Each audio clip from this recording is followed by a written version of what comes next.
Guys, here we are with chapter 8 of The Wind and the Willows, Toad's Adventures. And if you remember, we left off with Toad in the deepest, dankest dungeon in all of England. When Toad found himself immured in a dank and noisome dungeon, and knew that all the grim darkness of a medieval fortress lay between him and the outer world of sunshine and well-metalled high roads where he had lately been so happy, disporting himself as he had been brought up every road in England, he flung himself at full length on the floor and shed bitter tears and abandoned himself to dark despair. "This is the end of everything," he said. "At least it is the end of the career of Toad, the rich and hospitable Toad, the Toad so free and careless and debonair. How can I hope to be ever set at large again?" he said. "Who have been imprisoned so justly for stealing so handsome a motor car in such an audacious manner, and for such lurid and imaginative cheek bestowed upon such a number of fat, red-faced policemen?" Here his sobs choked him. "Stupid animal that I am," he said. "Now I must languish in this dungeon till people who were proud to say they knew me have forgotten the very name of Toad. Oh, wise old badger," he said. "Oh, clever, intelligent rat and sensible mole. What sound judgments, what a knowledge of men and matters you possess. Oh, unhappy and forsaken Toad." With lamentations such as these, he passed his days and nights for several weeks, refusing his meals or intermediate light refreshments, though the grim and ancient jailer, knowing that Toad's pockets were well lined, frequently pointed out that many comforts, and indeed luxuries, could by arrangement be sent in at a price from outside. Now the jailer had a daughter, a pleasant wench and good-hearted, who assisted her father in the lighter duties of his post. She was particularly fond of animals, and besides her canary, whose cage hung on a nail in the massive wall of the keep by day, to keep the annoyance of prisoners who relished an after-dinner nap, and was shrouded in an antimacassar on the parlor table at night. She kept several piebald mice and a restless revolving squirrel. This kind-hearted girl, pitying the misery of Toad, said to her father one day, "Father, I can't bear to see that poor beast so unhappy and getting so thin. You let me have the managing of him. You know how fond of animals I am. I'll make him eat from my hand and sit up and do all sorts of things." Her father replied that she could do what she liked with him. He was tired of Toad and his sulks and his airs and his meanness. So that day she went on her errand of mercy and knocked at the door of Toad's cell. "Now cheer up, Toad," she said coaxingly on entering, "and sit up and dry your eyes and be a sensible animal, and do try to eat a bit of dinner. See, I've brought you some of mine, hot from the oven."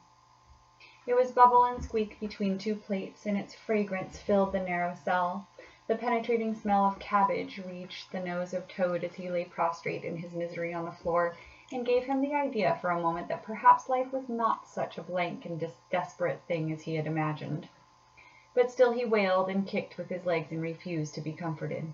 So the wise girl retired for the time, but, of course, a good deal of the smell of hot cabbage remained behind, as it will do, and Toad, between his sobs, sniffed and reflected and gradually began to think new and inspiring thoughts of chivalry and poetry and deeds still to be done, of broad meadows and cattle browsing in them, raked by sun and wind, of kitchen gardens and straight herb borders and warm snapdragon beset by bees, and of the comforting clink of dishes set down on the table at Toad Hall, and the scrape of chair legs on the floor as every one pulled himself close up to his work. The air of the narrow cell took on a rosy tinge. He began to think of his friends, and how they would surely be able to do something, of lawyers, and how they would have enjoyed his case, and how silly he had been not to get in a few. And lastly he thought of his own great cleverness and resource, and all that he was capable of if he only gave his great mind to it. And the cure was almost complete. When the girl returned some hours later, she carried a tray with a cup of fragrant tea steaming out of it, and a plate piled up with very hot buttered toast, cut thick, very brown on both sides, with the butter running through the holes in it in great golden drops. like honey from the honeycomb. The smell of that buttered toast simply talked to Toad with no uncertain voice, talked of warm kitchens, of breakfasts on fine frosty mornings, of cozy parlor firesides on winter evenings, when one's ramble was over and slippered feet were propped up on the fender, of the purring of contented cats and the twitter of sleepy canaries. Toad sat up on end once more, dried his eyes, sipped his tea and munched his toast, and soon began talking freely about himself and the house he lived in and his doings there, and how important he was, and what a lot his friends thought of him. The jailer's daughter saw that the topic was doing him as much good as the tea, as indeed it was, and encouraged him to go on. "Tell me about Toad Hall," said she. "It sounds beautiful." "Toad Hall," said the Toad proudly, "is an eligible, self-contained gentleman's residence, very unique, dating in part from the 14th century, but replete with every modern convenience, up-to-date sanitation, 5 minutes from church, post office, and golf links, suitable for—" "Bless the animal," said the girl, laughing. "I don't want to take it. Tell me something real about it. But first wait till I fetch you some more tea and toast." She tripped away and presently returned with a fresh trayful, and Toad, pitching into the toast with avidity, his spirits quite restored to their usual level, told her about the boat-house and the fish-pond and the old walled kitchen garden, and about the pig-sties and the stables and the pigeon-house and the hen-house, and about the dairy and the wash-house and the china cupboards and the linen presses. She liked that bit especially. And about the banqueting hall and the fun they had there when the other animals were gathered round the table, and Toad was at his best, singing songs, telling stories, carrying on generally. Then she wanted to know about his animal friends, and was very interested in all he had to tell her about them and how they lived, and what they did to pass their time. Of course, she did not say she was fond of animals as pets, because she had the sense to see that Toad would be extremely offended. When she said good night, having filled his water jug and shaken up his straw for him, Toad was very much the same sanguine, self-satisfied animal who he had been of old. He sang a little song or two of the sort he used to sing at his dinner parties, curled himself up in the straw, and had an excellent night's rest and the pleasantest of dreams. They had many interesting talks together after that as the dreary days went on, and the jailer's daughter grew very sorry for Toad, and thought it a great shame that a poor little animal should be locked up in prison for what seemed to her a very trivial offense.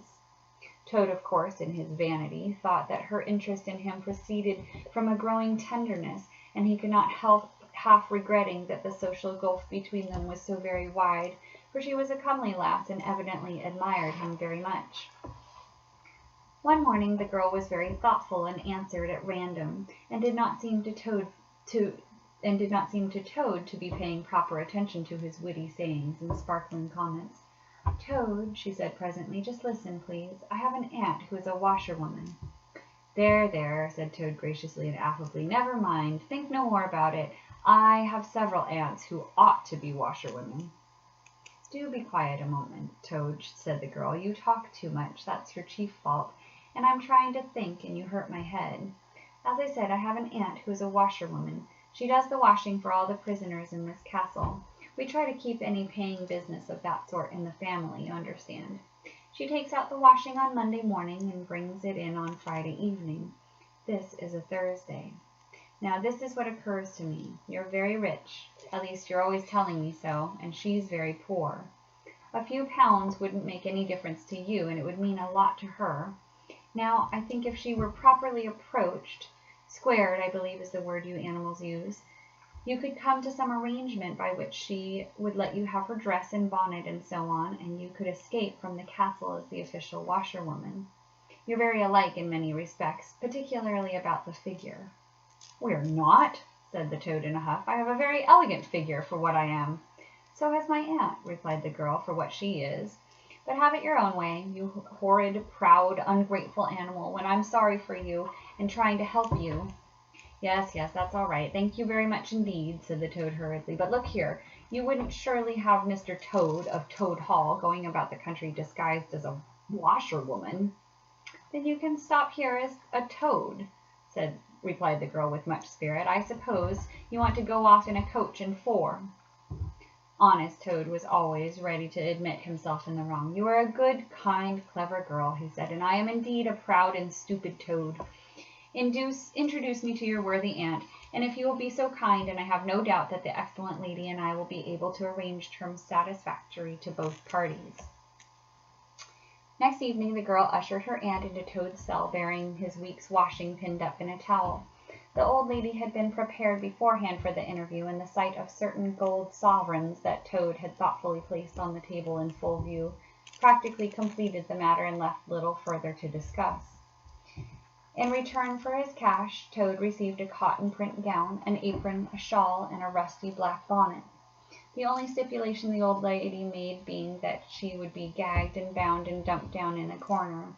By this not very convincing artifice, she explained, aided by picturesque fiction which she would supply herself, she hoped to retain her situation in spite of the suspicious appearance of things. Toad was delighted with the suggestion. It would enable him to leave the prison in some style, and with his reputation for being a desperate and dangerous fellow untarnished, he readily helped the jailer's daughter to make her aunt appear as much as possible the victim of circumstances over which she had no control. "Now it's your turn, Toad," said the girl. "Take off that coat and waistcoat of yours. You're fat enough as it is." Shaking with laughter, she proceeded to hook and eye him into the cotton print gown, arranged the shawl with a professional fold, and tied the strings of the rusty bonnet under his chin. "You're the very image of her," she giggled, "only I'm sure you never looked half so respectable in all your life before. No, good-bye, Toad, and good luck. Go straight down the way you came, and if anyone says anything to you, as they probably will, being but men, you can chafe back a bit, of course, but remember you're a widow woman, quite alone in the world, with a character to lose."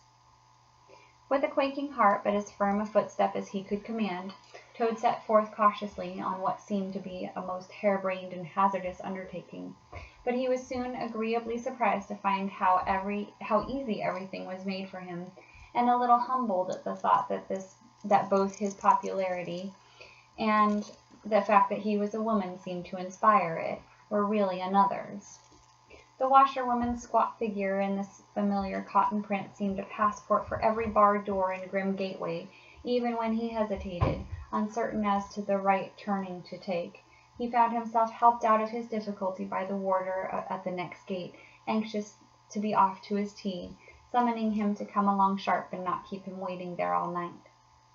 The chaff and the humorous sallies to which he was subjected, and to which, of course, he had to provide prompt and effective reply, formed, indeed, his chief danger, for Toad was an animal with a strong sense of his own dignity, and the chaff was mostly, he thought, poor and clumsy, and the humor of the sallies entirely lacking. However, he kept his temper, though with great difficulty, suited his retorts to his company and his supposed character, and did his best not to overstep the limits of good taste. It seemed hours before he crossed the last courtyard, rejected the pressing invitations from the last guard-room, and dodged the outspread arms of the last warder, pleading with simulated passion for just one farewell embrace. But at last he heard the wicket gate in the great outer door click behind him, felt the fresh air of the outer world upon his anxious brow, and knew that he was free. Dizzy with the easy success of his daring exploit, he walked quickly towards the lights of the town, not knowing in the least what he should do next, only quite certain of one thing, that he should remove himself as quickly as possible from a neighborhood where the lady he was forced to represent was so well known and so popular a character. As he walked along, considering, his attention was caught by some red and green lights a little way off to one side of the town, and the sound of puffing and snorting of engines and the banging of shunted trucks fell on his ear. "Aha!" he thought, "this is a piece of luck. A railway station is the thing I want most in the whole world at the moment, and what's more, I needn't go through town to get it, and I shan't have to support this humiliating character by repartees, which, though thoroughly effective, do not assist one's sense of self-respect." He made his way to the station accordingly, consulted a timetable, and found that a train, bound more or less in the direction of his home, was due to start in half an hour. "More luck," said Toad, his spirits rising rapidly, and went off to the booking office to buy his ticket. He gave the name of the station that he knew to be nearest to the village, of which Toad Hall was the principal feature, and mechanically put his fingers in search of the necessary money, where his waistcoat pocket should have been. But here the cotton gown which had nobly stood by him so far, and which he had basely forgotten, intervened and frustrated his efforts. In a sort of nightmare he struggled with the strange, uncanny thing that seemed to hold his hands, turn all muscular strivings to water, and laugh at him all the time, while other travelers, forming up in a line behind, waited with impatience, making suggestions of more or less value and comments of more or less stringency in point. At last, somehow, he never rightly understood how, he burst the barriers, attained the goal, arrived at where all waistcoat pockets were entirely situated, and found not only no money, but no pocket to hold it, and no waistcoat to hold the pocket. To his horror, he recollected that he had left both coat and waistcoat behind him in his cell, and with them his pocketbook, money, keys, watch, matches, pencil case, all that makes life worth living, all that distinguishes the many-pocketed animal, the lord of creation, from the inferior one-pocketed or no-pocketed productions that hop or trip about permissively, unequipped for the real contest. In his misery he made one desperate effort to carry the thing off, and with a return to his fine old manner, a blend of the squire and the college don, he said, "Look here, I find I've left my purse behind. Just give me that ticket, will you, and I'll send the money on tomorrow. I'm well known in these parts." The clerk stared at him in the rusty black bonnet a moment, and then laughed. I should think you were pretty well known in these parts," he said, "if you've tried this game so often. Here, stand away from the window, please, madam. You're obstructing the other passengers." An old gentleman who had been prodding him in the back for some moments here thrust him away, and what was worse, addressed him as his good woman, which angered Toad more than anything that had occurred that evening. Baffled and full of despair, he wandered blindly down the platform where the train was standing, and tears trickled down each side of his nose. It was hard, he thought, to be within sight of safety and almost of home, and to be balked by the want of a few wretched shillings, and by the pettifogging mistrustfulness of paid officials. Very soon his escape would be discovered, the hunt would be up, and he would be caught, reviled, loaded with chains, dragged back again to prison, and bread and water and straw. His guards and penalties would be doubled, and oh, what sarcastic remarks the girl would make. What was to be done? He was not swift of foot. His figure was unfortunately recognizable. Could he not squeeze under the seat of a carriage? He had seen this method adopted by schoolboys when the journey money provided by thoughtful parents had been diverted to other and better ends. As he pondered, he found himself opposite the engine, which was being oiled, wiped, and generally caressed by its affectionate driver, a burly man with an oil can in one hand and a lump of cotton waste in the other. "Hello, mother," said the engine driver. "What's the trouble? You don't look particularly cheerful." "Oh, sir," said Toad, crying afresh, "I'm a poor, unhappy washerwoman, and I've lost all my money, and I can't pay for a ticket, and I must get home tonight somehow, or whatever I am to do, I don't know. Oh, dear, oh, dear." "That's a bad business indeed," said the engine driver reflectively. "Lost your money, and can't get home, and got some kids, too, waiting for you, I dare say." "Any amount of 'em," sobbed Toad, "and they'll be hungry, and playing with matches, and upsetting lamps, the little innocents, and quarreling, and going on generally. Oh, dear, oh, dear." "Well, I'll tell you what I'll do," said the good engine driver. "You're a washerwoman to your trade, says you. Very well, that's that. And I'm an engine driver, as you may well see, and there's no denying it's terribly dirty work. Uses up a power of shirts, it does, till my missus is fair tired of washing 'em. If you'll wash a few shirts for me when you get home and send them along, I'll give you a ride on my engine. It's against the company's regulations, but we're not so very particular on these out-of-the-way parts." The Toad's misery turned into rapture as he eagerly scrambled up into the cab of the engine. Of course, he had never washed a shirt in his life, and couldn't if he had tried, and anyhow he wasn't going to begin. But he thought, when I get safely home to Toad Hall and have money again and pockets to put it in, I will send the engine driver enough to pay for quite a quantity of washing, and that will be the same thing, or better. The guard waved his welcome flag. The engine driver whistled in cheerful response, and the train moved out of the station. As the speed increased, the Toad could see on either side of him real fields and trees and hedges and cows and horses, all flying past him, and as he thought how every minute was bringing him nearer to Toad Hall, and sympathetic friends, and money to chink in his pocket, and a soft bed to sleep in, and good things to eat, and praise and admiration at the recital of his adventures and his surpassing cleverness, he began to skip up and down and shout and sing snatches of song, to the great astonishment of the engine driver, who had come across washerwomen before at long intervals, but never one like this at all. They had covered many and many a mile, and Toad was already considering what he would have for supper as soon as he got home, when he noticed that the engine driver, with a puzzled expression on his face, was leaning over the side of the engine and listening hard. Then he saw him climb up on the coals and gaze out over the top of the train. Then he returned and said to Toad, "It's very strange. We're the last train running in this direction tonight, yet I could be sworn that I heard another following us." Tom ceased his frivolous antics at once. He became grave and depressed, and a dull pain in the lower part of his spine, communicating itself to his legs, made him want to sit down and try desperately not to think of all the possibilities. By this time the moon was shining brightly, and the engine driver, steadying himself on the coal, could command a view of the line behind them for a long distance. Presently he called out, "I can see it clearly now. It's an engine on our rails, coming along at a great pace. It looks like we're being pursued." The miserable Toad, crouching in the coal dust, tried hard to think of something to do, with dismal want of success. "They're gaining on us fast," cried the engine driver, "and the engine is crowded with the strangest lot of people. Men like ancient warders, waving halberds, police in their helmets, waving truncheons, and shabbily dressed men in pot hats, obvious and unmistakable plainclothes detectives, even at this distance, waving revolvers and walking sticks, all waving and all shouting the same thing, 'Stop! Stop! Stop!'" Then Toad fell on his knees among the coals, and raising his clasped paws in supplication, cried, "Save me! Only save me, dear kind Mr. Engine Driver, and I will confess everything. I am not the simple washerwoman I seem to be. I have no children waiting for me, innocent or otherwise. I am a Toad, the well-known and popular Mr. Toad, a landed proprietor.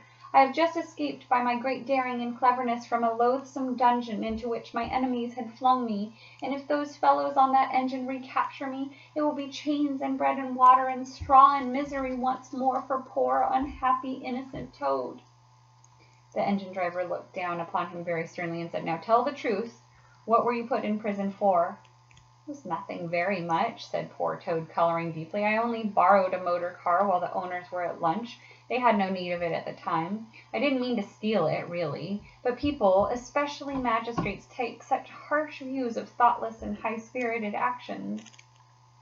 The engine driver looked very grave and said, "I fear that you have been indeed a wicked Toad, and by rights I ought to give you up to offended justice.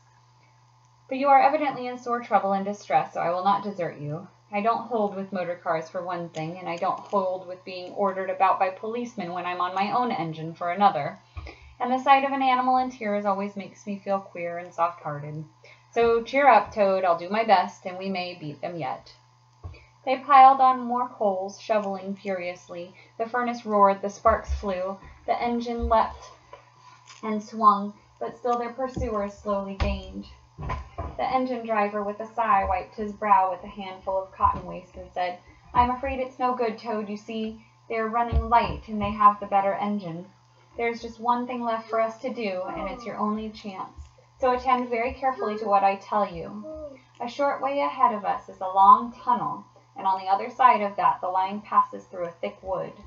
Now I will put on all the speed I can while we are running through the tunnel, but the other fellows will slow down a bit naturally for fear of an accident. When we are through, I will shut off steam and put on brakes as hard as I can, and the moment it's safe to do so, you must jump and hide in the wood before they get through the tunnel and see you. Then I will go full speed ahead again, and they will chase me if they like, for as long as they like, and as far as they like. Now mind and be ready to jump when I tell you." They piled on more coals, and the train shot into the tunnel, and the engine rushed and roared and rattled, till at last they shot out at the other end into the fresh air and the peaceful moonlight, and saw the wood lying dark and helpful upon either side of the line. The driver shut off steam and put on brakes. The Toad got down on the step, and as the train slowed down to almost a walking pace, he heard the driver call out, "Now jump!" Toad jumped, rolled down a short embankment, picked himself up unhurt, scrambled into the wood, and hid. Peeping out, he saw his train get up speed again and disappear to a great pace. Then out of the tunnel burst the pursuing engine, roaring and whistling, her motley crew waving their various weapons and shouting, "Stop, stop, stop!" When they were past, the Toad had a hearty laugh for the first time since he was thrown into prison. But he soon stopped laughing when he came to consider that it was now very late and dark and cold, and he was in an unknown wood with no money and no chance of supper, and still far from friends and home, and the dead silence of everything after the roar and rattle of the train was something of a shock. He dared not leave the shelter of the trees, so he struck into the wood with the idea of leaving the railway as far as possible behind him.